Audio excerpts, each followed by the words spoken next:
Function ఉంది, పట్టు చీర కొనుక్కోవాలని 3 రోజుల నుంచి పైసలు అడుగుతున్నా. ఇటువంటి చిల్లర ఖర్చులకు నా దగ్గర పైసలు లేవని నీకు కూడా 3 రోజుల నుంచి చెప్తాను.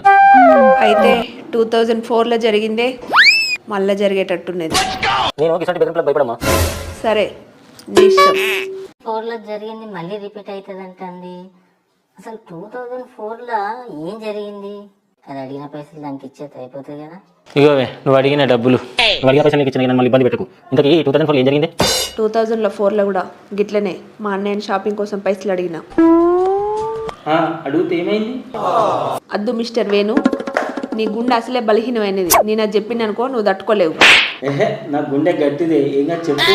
2004లో గిట్లనే మా అన్నని చీర అనుకుంటాను పైసలు అడిగిన. ఫస్ట్ రోజు అడిగిన ఇయ్యలే, రెండో రోజు అడిగిన ఇయ్యలే, మూడో రోజు అడిగిన ఇయ్యలేదు.